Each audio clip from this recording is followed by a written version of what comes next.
September month is very difficult for most of the traders, and most of the traders lost very good money. But that is completely opposite, right? For me, my algos perform very well into the September month, and welcome to the profit and loss video where I have shared profit and loss of mine, particularly September month. And after that we will jumping into the market analysis. So first of all, we click here. So here you can check my name. We click into the console section. So the account size total is more than 53 lakh rupees, but the margin that we are using is around 45 lakh rupees. So let's go into the reports P&L section, select futures and options, and here we go. So the total profit that we have generated into the 45 lakh rupees, that is 1.43 lakh. The charges that we have paid is 5,500 only, and the net realized P&L is 1,38,000. Almost roughly I have made 3%, right? So it's pretty good. And those of you who don't know me, my name is Darshan Rathod. Basically, I run a 3 startup in stock market space, and similar way, I do algo trading in my accounts as well. So जो भी सारे आप orders देख रहे हो, वो सारे के सारे automated systems के through लिए गए हैं. Combined portfolio trading strategies जो basically मैं use करता हूँ, multiple trading strategies.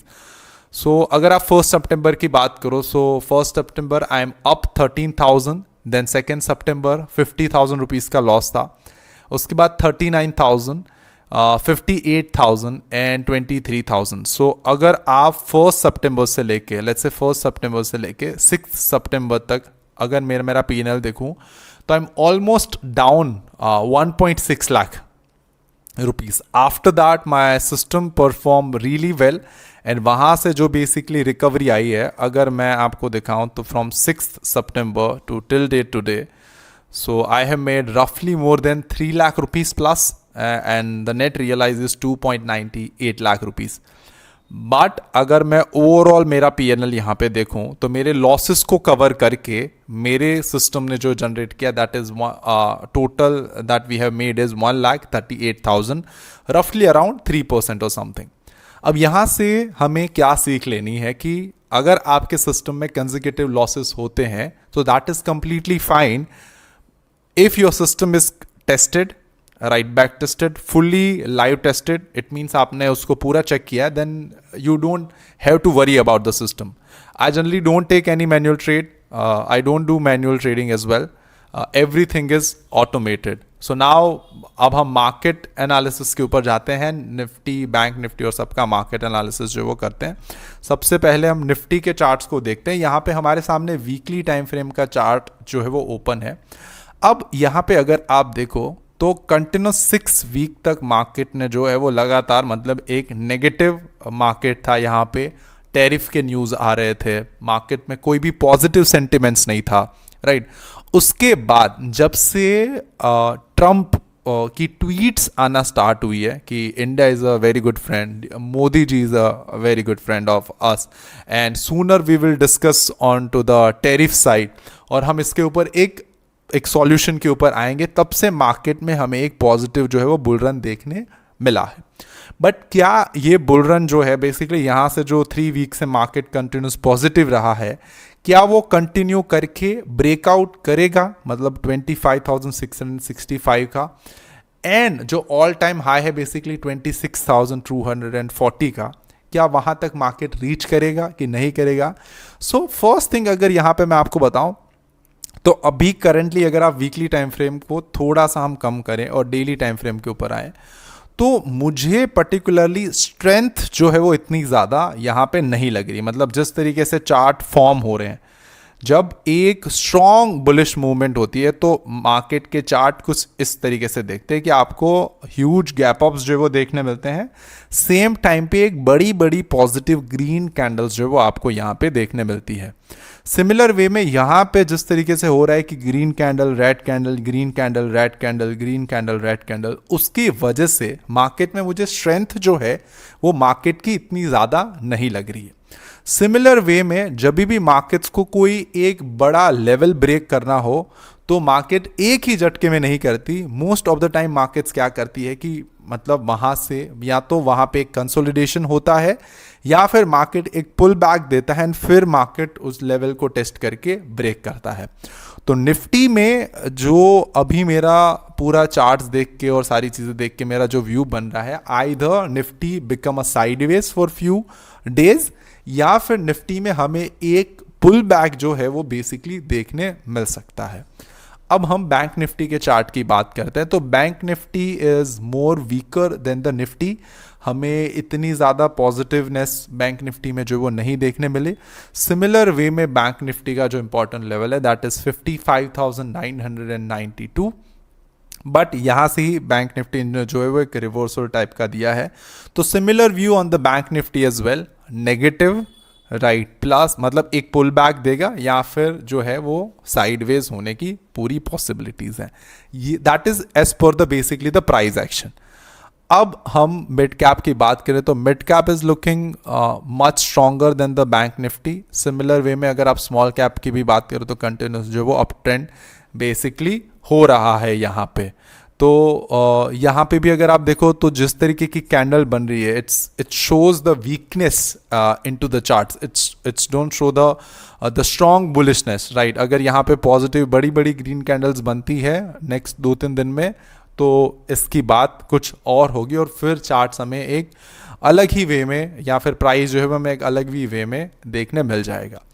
तो ये Nifty bank Nifty small cap का एनालिसिस था। अब हम ओवरऑल सेक्टर वाइज एनालिसिस करते हैं कि इस वीक में पर्टिकुलरली कौन से सेक्टर में सबसे ज़्यादा जो वो तेज़ी हुई है। तो अगर हम वीक की बात करें तो सबसे ज़्यादा इस वीक में ऑटो सेक्टर जो है वो चला है अगर आप देखो तो। उसके बाद सेकेंड नंबर पे आता है PSU बैंक, थर्ड नंबर पे that is reality and fourth number पे फार्मा सेक्टर। इस पर्टिकुलर मंथ की बात करें तो हाईएस्ट जो बेसिकली रनिंग सेक्टर है that is metal, second again is a PSU bank and the pharmaceutical, and सबसे ज़्यादा वीक जो लगा है बेसिकली हमें एनर्जी सेक्टर लगा है राइट। 6.4% जो है वो एनर्जी सेक्टर डाउन है। अब हम FIIs एंड DIIs के डेटा की बात कर लेते हैं कि इस पर्टिकुलर वीक में या इस मंथ में FIIs ने कितनी नेट बाइंग करी है या FIIs ने कितनी कैश में सेलिंग करी है। तो अगर आप कैश का डेटा देखो तो 10,571 करोड़ स्टिल अभी नेट सेल है कैश सेगमेंट में, और इसके सामने DIIs देखो तो 38,000 करोड़ की बाइंग है। द रीज़न इज दैट कि पिछले वीक में म्यूचुअल फंड्स का जो इनफ्लो था वो बहुत कम हो चुका था, मतलब इवन लेट्स से 70% समथिंग हो गया था, एंड इस वीक इस मंथ में वापस से जो वो इनफ्लो बराबर नंबर के ऊपर जो वो आया है। तो दैट इज़ वाई यहाँ पे DIIs जो वो कंटिन्यूसली बैलेंस करने की ट्राई कर रहे हैं ताकि मार्केट्स में जो है वो इतनी ज़्यादा हमें कोई नेगेटिव ना देखना पड़े। और जनरली जब भी DII बाई करते हैं तो मार्केट्स में कोई हमें बहुत बड़ी बड़ी कैंडल्स या ऐसी सारी चीज़ें नहीं देखने मिलती। एक पॉजिटिव मोमेंटम जो है वो always most of the time foreign players से ही जो है वो जनरेट होता है। तो यहाँ भी जो डेटा है वो basically sideways type of indication दे रहा है कि FIIs it is in the negative, DIIs is a positive. अब अगर हम मार्केट ब्रेथ की भी बात करें यहाँ पे तो 50 moving average, 200 moving average and 20 moving average की जो मार्केट ब्रेथ है। अब मार्केट ब्रेथ बेसिकली आपको ये दिखाता है कि NSE के जितने भी सारे स्टॉक्स हैं कितने स्टॉक्स 50 मूविंग एवरेज के, 20 मूविंग एवरेज के और 200 मूविंग एवरेज के ऊपर हैं और कितने स्टॉक ये तीनों मूविंग एवरेज के नीचे है। तो यहाँ पे ये जो ब्लू लाइन अप है इट मीन्स तीनों में ज़्यादातर स्टॉक्स जो है वो पॉजिटिव हैं, बट स्ट्रेंथ जो है वो इसमें बहुत कम लग रही है। अगर आप यहाँ पे 200 एक्सपोनेंशियल मूविंग एवरेज में देखो तो आपको समझ में आएगा। इसी के साथ अगर हम एडवांस एंड डिक्लाइन रेशियो भी यहाँ पे देखें तो एक वीक का जो एनालिसिस यहाँ पे अगर आप देखो तो एक वीक का एडवांस एंड डिक्लाइन देखो तो निफ्टी 50 में आप देखो तो नेगेटिव स्टॉक ज़्यादा है compare to the positive. And अगर हम निफ्टी 500 की भी यहाँ पे बात करें, यहाँ पे एक सेकेंड, इसको एक बार रिफ्रेश करते हैं,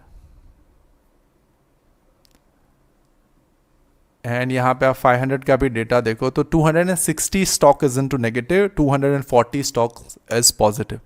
so if you look at the advance and declines, यहाँ से भी मार्केट जो है एक साइडवेज या फिर एक pull back kind of price का जो स्ट्रक्चर है या मार्केट के जो सेंटिमेंट्स है वो बन रहे हैं। अब ये हमारा इंडियन मार्केट्स का एनालिसिस तो हो गया। Let's see gold, silver, US markets, फिर जो डॉलर इंडेक्स है, वो सारी चीज़ें, एंड उसके बाद एक कंप्लीट मार्केट का जो है वो ओवरव्यू लेते हैं। तो सबसे पहले हम यहाँ पे डॉलर इंडेक्स को देखते हैं। तो अभी डॉलर इंडेक्स भी अगर आप देखो तो डॉलर इंडेक्स अराउंड 97 के आसपास ट्रेड कर रहा है। इट मीन्स पिछले 3 दिन से डॉलर इंडेक्स जो वो बड़ा है। तो dollar index basically completely opposite चलता है इनटू द निफ्टी। जब जब डॉलर इंडेक्स नेगेटिव होता है तब निफ्टी जो है वो उसने पॉजिटिव मोमेंटम दिया हुआ है। अभी के लिए आप इतना ही इसको समझो, इजी है। सेकंड, अगर आप इंडिया विक्स की बात करो तो after a long time India VIX जो है वो 9.9 समथिंग के ऊपर आया है। तो इट इज़ ऑल्सो शोज कि मार्केट्स में वॉलेटिलिटी जो है वो बहुत कम है। या तो एक मार्केट्स नेगेटिव मूवमेंट दे सकता है या फिर मार्केट थोड़ा सा जो है वो साइडवेज जा सकता है। अब हम अगर क्रूड ऑयल की भी बात करें यहाँ पे, तो क्रूड ऑयल का भी जो चार्ट है वो कंसोलिडेट कर रहा है। मुझे ऐसा लग रहा है कि आगे आने वाले टाइम में क्रूड ऑयल में एक बड़ी मूवमेंट जो है वो आ सकती है। जिस तरीके से चार्ट पूरा कंसोलिडेट कर रहा है, वहाँ से एक बड़ी मूवमेंट जो है वो एक्सपेक्ट की जा सकती है जिस तरीके से कंसोलिडेशन हुआ है, राइट। बट अभी फ़िलहाल क्रूड ऑयल भी जो वो साइडवेज है, इतनी ज़्यादा कुछ मोमेंटम वहाँ पे नहीं हो रही है।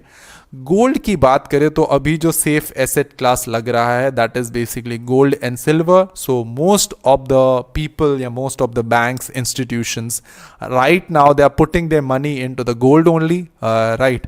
China is also heavily invest कर रहे हैं इनटू द गोल्ड, राइट। अब अगर हम यूएस मार्केट्स की बात करें तो Dow Jones at all time high, Nasdaq is at all time high, S&P 500 is also trading at all time high.